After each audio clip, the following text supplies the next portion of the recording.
Hello, I'm Kimberley Dondo, Digital Content Manager, and welcome to In Conversation With, the podcast series that delves into the world of financial services and brings you face-to-face with some of the most notable figures in the industry. Listen as we discuss topics that are currently facing the industry and hear from visionary CEOs to disruptive innovators as we bring you a diverse array of voices and perspectives.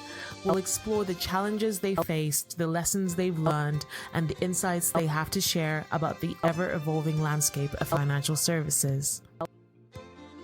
Hello and welcome to In Conversation With. I'm Kimberley Dondo, and in today's episode, I'm joined by Tessa Lee, Managing Director at moneyinfo. Thank you for joining me today, Tessa. You're very welcome, Kimberley. It's great to be here. Thank you for having me. Well, so last time you spoke to my colleague Lois, but in case anyone didn't hear that, could you give us a bit of a background into yourself and how you got started in the industry? Yeah, of course. Well, my name's Tess. I'm the Managing Director of moneyinfo. For those people that haven't yet heard of us, we deliver branded apps for financial advisors and wealth managers. And it does things like secure messaging and communications, document sharing, content delivery, tracking total net wealth across multiple generations, digital onboarding, client reviews, all sorts of stuff to really give those firms a digital engagement layer for their clients. And for advisors too. So we're supporting just shy of 200 forward-thinking wealth management and financial advice firms in the UK. And one of our USPs, actually, which I'll talk about a little bit later, is all around the delivery of that information, communications, and all that detail via mobile apps, which is so important these days. Mm-hmm. As far as my background, I kind of started within financial advice straight out of university, having done a degree in classics and archaeology and failing to be the next Indiana Jones, which I said last time. I went into work for a financial advice firm as a junior administrator back in the day. And I've kind of gone from there in terms of, I worked there for a few years. I got very into the technology side of things while I was there. And that was back in the days when we were looking at the first Windows-based back office or CRM within financial services. So I don't really want to say how long ago it was, but we were implementing new technology then. It was before everything went onto the web and all that good stuff. And I got very involved in that. And I ended up working within a technology business called First Software, which I'm sure a lot of people are still familiar with out there. We had a product called Advisor Office, which was the leading back office system or practice management system of its time. That was taken over eventually by IRS, and most of those clients have now migrated over to Xplan. But that piece of technology was around for a good, 30 years probably, and it was a brilliant piece of technology. And that's where I got my real love of financial. It was before we used to talk about fintech, so it was my my love of technology came from that, working with clients on really how the adoption of technology can transform, your business processes and make you much more efficient. And then eventually I moved on from there, set up my own business, and we were acquired by moneyinfo probably back in around 2010 now, and I became part of that business, took over the managing director role in 2016, and here I am today, still loving it, loving working with our clients to do exactly the same, because it's always about technology enabling firms to do better business effectively, greater client engagement, more efficiency, productivity, profitability, all that great stuff. So yeah, still really excited to be doing it today. And of course, the future's looking very exciting for technology right now too. Yes. And sticking with that topic, I wanted to talk about the recent research you conducted with Compeer. So regarding the changing landscape of digital technology and financial advising, can you give us a bit of an overview into that? Yeah, so alongside Compeer surveyed around just over 500, I think it was 515 high net worth investors to find out about what they wanted from digital technology. Mm-hmm. And alongside this, they also pulled some of the research they'd done from their business performance sort of benchmarking survey, looking at technology priorities, technology spend across the sector, and pulling those things together to really start to understand what high net worth clients are looking for, and therefore, how do wealth managers and financial advisors really need to deliver against that and adapt to that. And it was very interesting because, not surprisingly, probably it showed that high net worth individuals, investors, the clients that financial advisors and wealth managers are working with are looking for for better digital experiences now. And so firms really need to think about investing in this if they're going to build and maintain, client engagement and loyalty. And as a result, to benefit from the efficiencies, the productivity, the profitability that digital engagement brings. So it was an interesting piece of research that highlighted probably what I understand already, because I'm out there in the thick of it. But it was good to see the end client, validating that view and demanding more from digital experiences. But I don't think that's wholly surprising. Yeah. And what were some of those key findings that you were not surprised by? Well, we know that IT spend is continuing to go up across the sector. It's not surprising because technology is moving on so fast, and it's doing more for us in our businesses. And the key thing really was that clients are looking for a much more encompassing digital service than just online valuations, which, some firms, it's still the only thing that they're offering. That's kind of a hygiene factor now. They value security. Secure communication is very important to them. Clients are aware of the risks to their information being sent out on email or via post. They're worried about identity theft. They're worried about scams and phishing and malware attacks. So secure communications is really important, as well as, somewhere that they can have all of their important paperwork and documentations, because we're still, despite the fact that some of it's delivered electronically now, a very, very paper intense industry. They have high expectations, I think, when it comes to client portal technology. I think around 2/3 of those surveyed said that they're either very likely or somewhat likely to consider moving to a different wealth manager if their current wealth manager didn't improve their portal offering. Now, that's quite a stark kind of view on what things are looking like out there. They talked about onboarding, reporting, but notably the ability to gain information via apps, which is why I mentioned that earlier.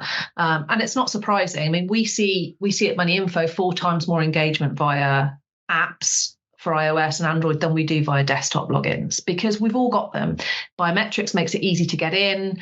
We're using apps on our phones every day, whether it's for our social media, for holiday bookings, for buying things off Amazon, for parking down the road with Ringo. It doesn't really matter. We're all doing it, no matter who we are. So I think notably that came out from the survey.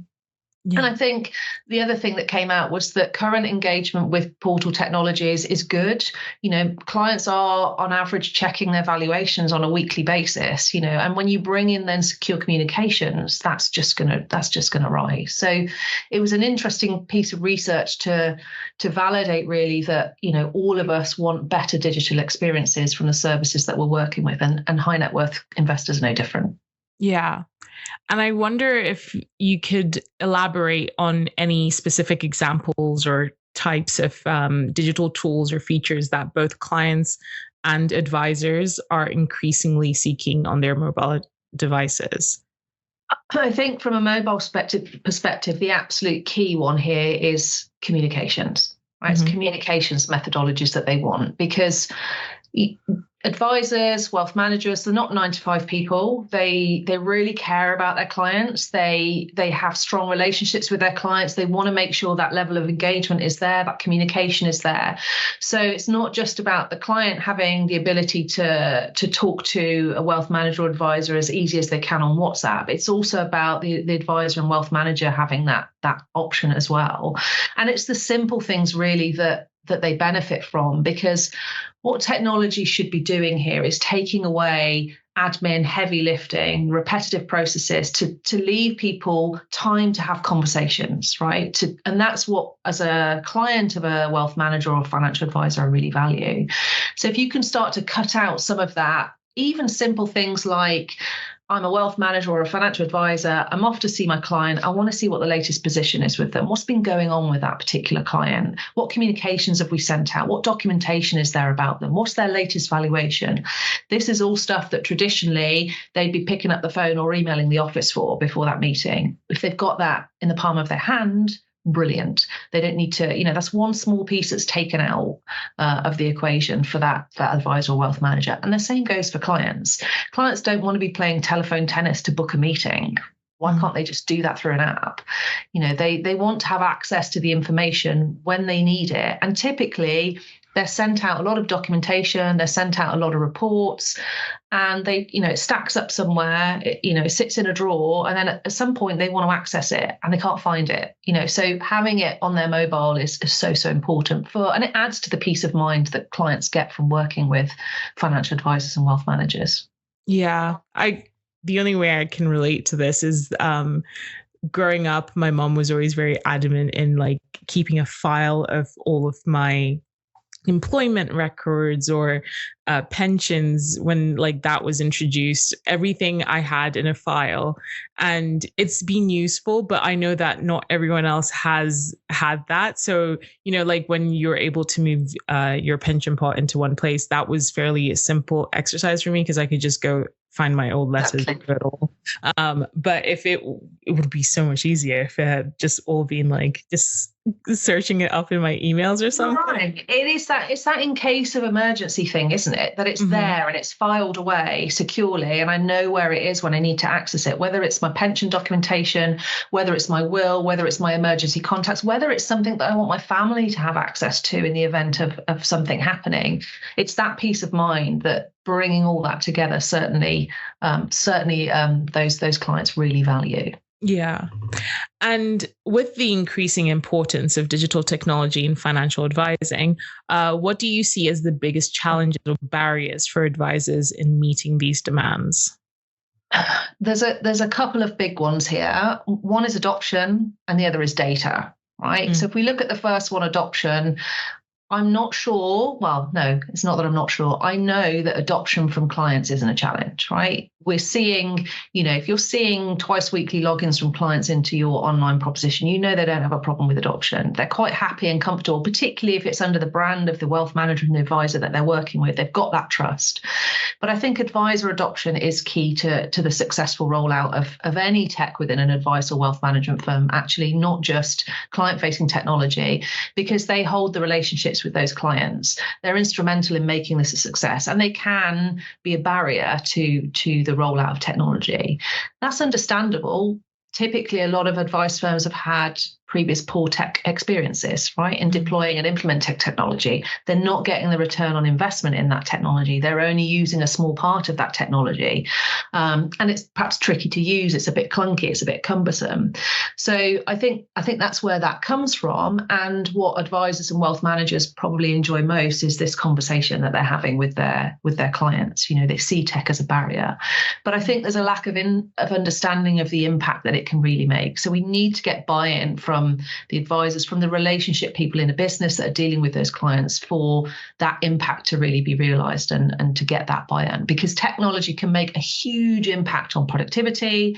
It allows us to spend more time on the value services that we deliver to our clients, working with our clients, doing the things that the client really values and what they're paying for when they come for advice. So I think adoption is one challenge that we work really hard on at moneyinfo. It's something that we are successful at with our firms. But people need to know it takes some effort, and you've got to buy into that if you really want to really get the return on that investment.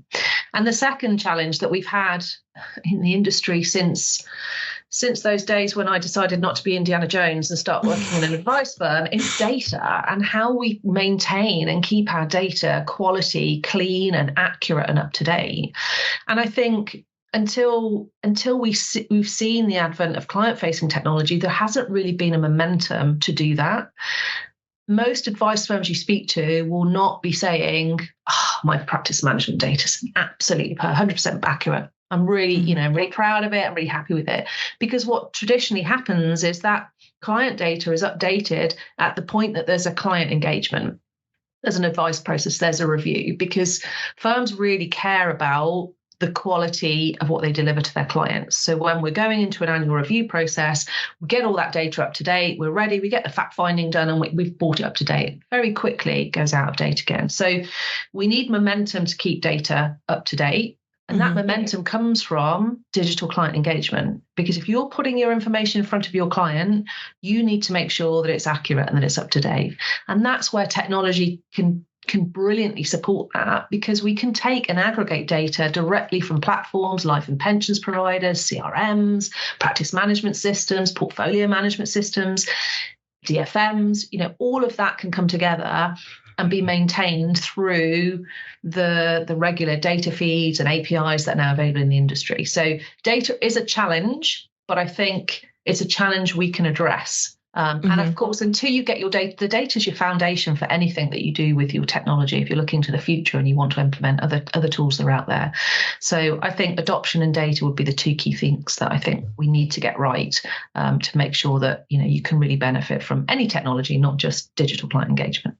Right. And how can advisors leverage their back office digital relationship management tools to enhance their client experience and streamline their operations? I know that you said that they prefer to have the face-to-face interaction, but is there a way, or is there something that you can say right now that can help to convince them that actually this will benefit that face-to-face? Yeah, I think digital client engagement, digital relationship management is something that should complement the face-to-face processes that you have and the conversations we have with your clients. It's not there to replace what advisors or wealth managers do. It's there to complement. It's there to do the heavy lifting. It's there to automate and streamline so that they can spend their valuable time not capturing data, sending out reports, writing emails. They can spend the quality value time with the clients.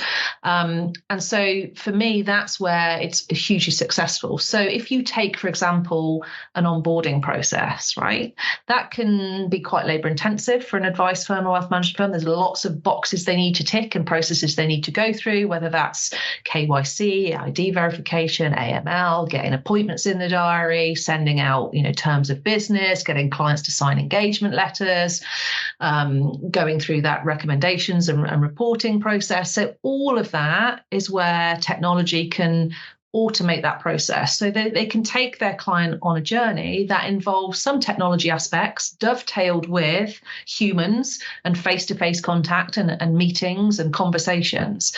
And that's where technology can be really strong in building that out, customizing those journeys for clients. Onboarding's one, client reviews is another huge one that we see a lot of automation in now, which is doing brilliant things for advice firms. And it's all about really taking out the heavy lifting, getting rid of the paperwork and the admin, and giving the client a really complementary digital experience that works with the conversations and the face-to-face processes that run alongside it. And the two together, it's the best of human and the best of tech coming together really to deliver that, kind of hybrid process for clients. Mm-hmm. And are there any notable trends or patterns emerging from your recent research that suggest where the future of digital technology and financial advising might be headed? I think it's only going one way, and that's more digital, right? And that doesn't mean, for me, robo-advice and taking advisors or wealth managers out of the picture at all. Mm-hmm. It's going more digital. Technology is an enabler. It allows us to do brilliant things and really make our businesses more profitable, more productive, more efficient.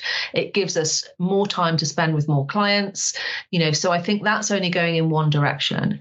In terms of the future, we've got a future problem looming, haven't we, in that great transfer of wealth that's coming along the line, the intergenerational wealth transfer. I see technology as being instrumental in delivering that. We're already seeing advice firms and wealth managers connecting with their next generation of clients through their app, because of course that next generation of clients is totally going to expect that. They're not going to go down to the dad's high street IFA around the corner. They're going to talk to their peers. They're going to get on Google. But if dad's IFA's got their own app and they can start connecting with that next generation before that transfers wealth, then how likely is it that they'll maintain that wealth within the business? So I think there's a big piece around that that's already starting to roll. And then, of course, the next, well, not even the next thing, the thing that's happening now is, of course, artificial intelligence, right? Yes. That's a huge opportunity for firms to take that efficiency, that productivity really to the next level. It's a game changer. There's so much work going on across the industry, whether that's with the FCA, with ICO, the regulatory side of things. Firms are experimenting, exploring. There's lots of great new technologies coming out that are doing, interesting AI use cases.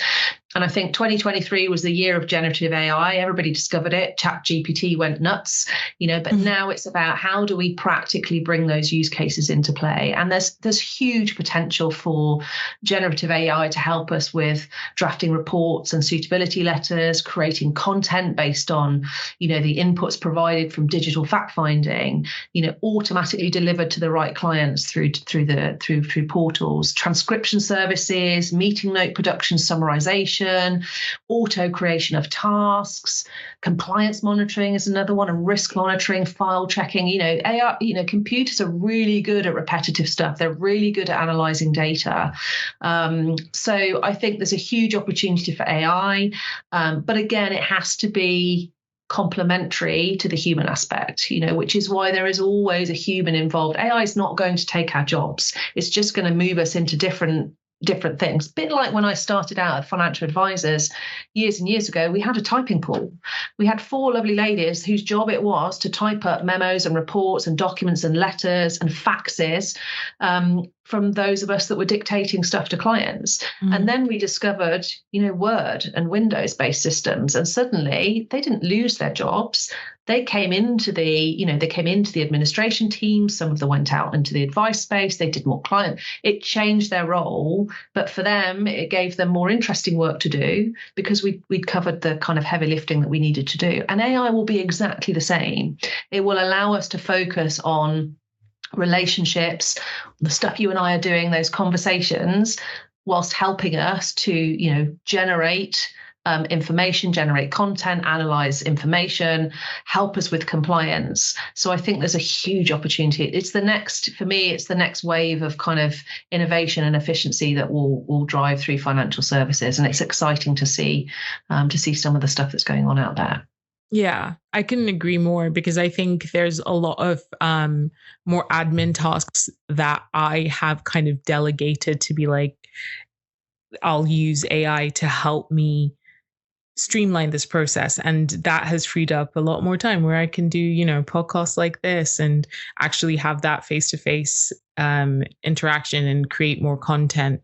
And I can see that working in the same way for advisors. It will free them up to be able to have more of those client meetings and just have probably the parts of the jobs that they better enjoy.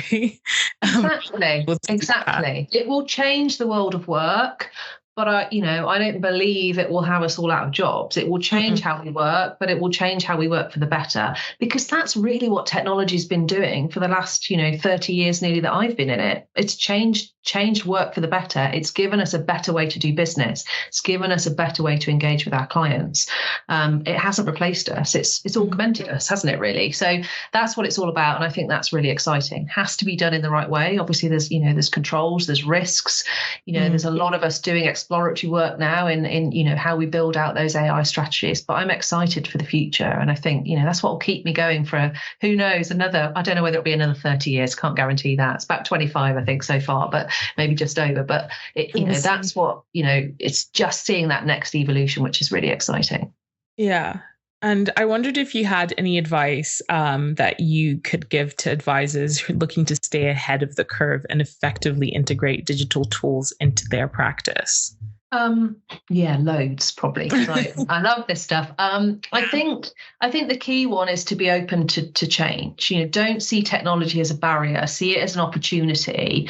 Talk to your technology providers, your existing ones and new ones, and get them to help you understand what the art of the possible is, because it's only limited by your imagination, really. Don't accept a standard tech demo. Give us the challenges that you are facing, the problems that you want us to solve, and let us show you how we can help, and let us show you how we work with the other systems you have in your business. Technology should be a key part of everybody's business strategy now. It's not a nice to have. It's critical for the future success of any business, in my opinion. So take it seriously, but don't assume that technology projects need to be lengthy and onerous. They don't. Small incremental changes can make a huge impact. I'm not a believer in going into a firm and saying, well, we've got a 6 to 12 month implementation plan now for this. You can increment much more quickly than that, and you can start to see the value within weeks rather than months. And that's important to understand, because that takes away some of the, we just haven't got time to deal with this, but you've got to make the time. So embrace it and use the expertise that's there to help you. Technology providers, there are some great, consultancies out there that are helping firms understand the bigger picture in terms of their technology. There's loads of information and resources out there that can help.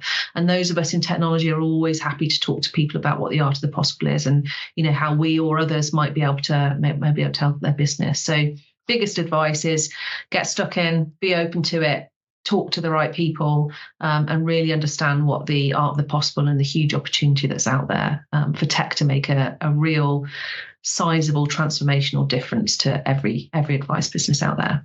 Mm-hmm.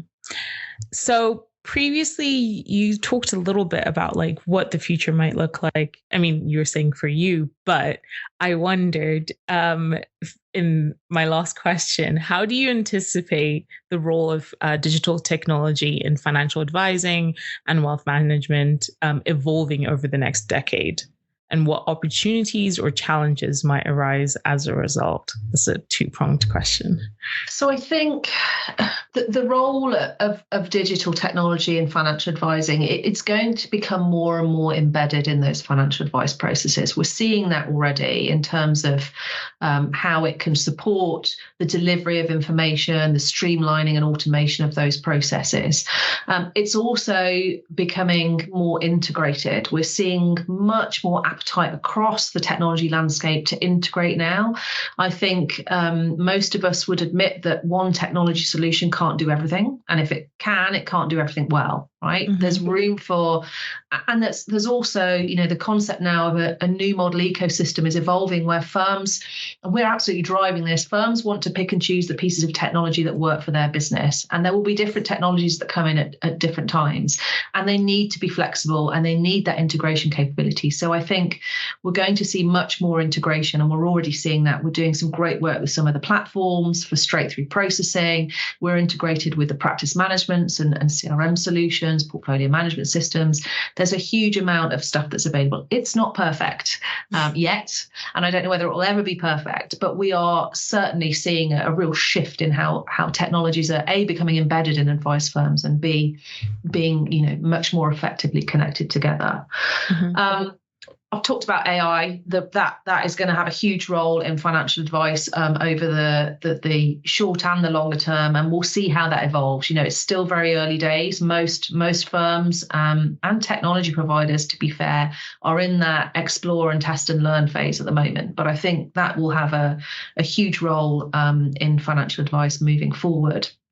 In terms of, and then I mentioned this as well, there's a huge opportunity as well, just on opportunities for a second, on that next generation, that next client that's coming forward, and how we can support those. And I think, technology and those clients will just come together. That embedding of technology will be driven by those younger clients coming forward as well. So that's really exciting. Mm-hmm. What's the challenge? Challenges, I think the pace of change is a real challenge for a lot of business in this industry.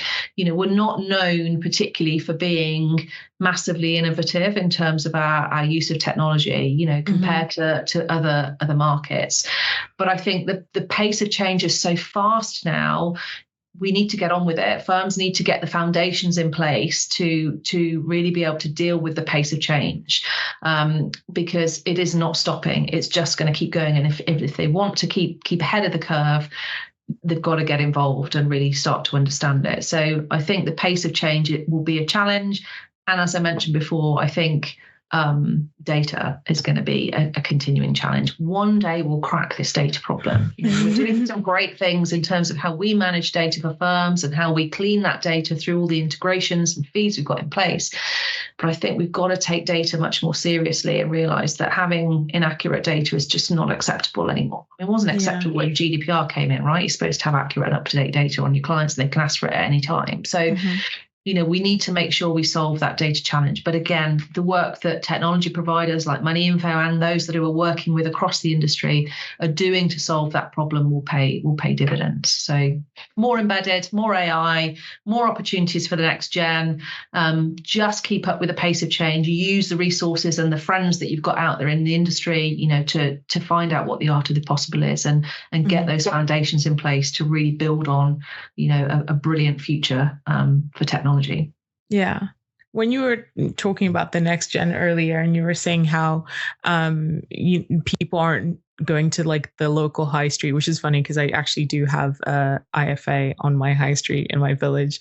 But more likely I would actually probably Google to find that information. But then I saw like a press release a couple months ago that said that I think like Gen Z and Gen Alpha are more likely now to use TikTok as their main search engine. Like it's almost overtaking Google. So I'm just seeing a world in which you'll also have to be discoverable on those platforms as well. And it's just... Yeah, you have to be visible. I mean, I suspect it's terrifying to most financial advisors that young people are using TikTok to get their financial advice, because a lot of them won't be on that platform. They might be on X, they might be on LinkedIn, but most would not be on TikTok. But again, it's about getting that visibility. It's not just about social media, because if you're looking to take on the next generation who are going to be inheriting the wealth from their parents are the ones that are going to be saying, oh, look, I've got this app, you should download it. You can keep connected. And if ever I need to share anything with you, you can get it straight through this app. Meanwhile, if you want to put your student loan on there, or you want to look at, thinking about some savings, there's some great content from my financial advisor out there that you can get directly through the app that will help you, start to do a little bit of planning. And as you're ready and as you go through your life, you've got that connection.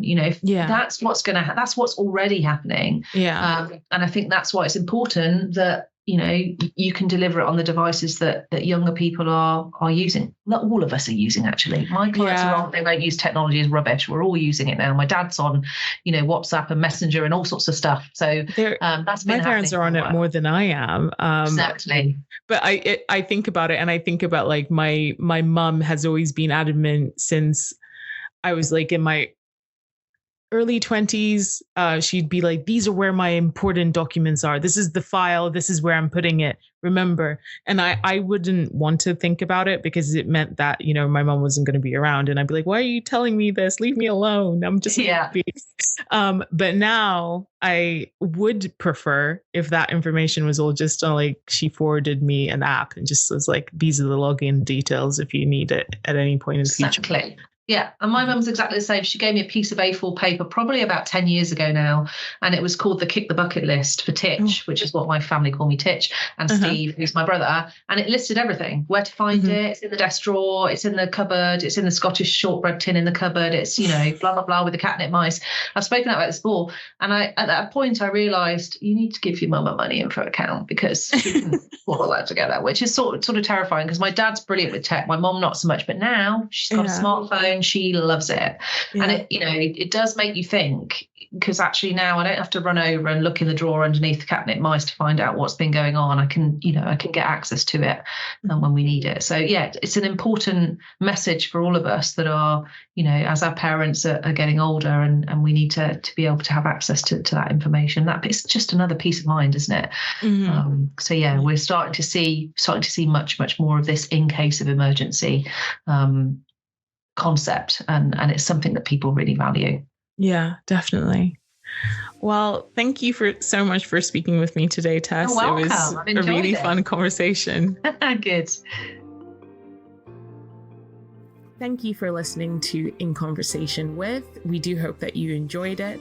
Please do keep up to date with all our new releases via Podbean, Apple Podcasts, Spotify, and everywhere else you get your podcasts from. You can also keep up to date with all our new content published on the Money Marketing website, as well as our print edition Money Marketing magazine, so make sure to subscribe. Follow us on Twitter, LinkedIn, Facebook, and Instagram. See you next time.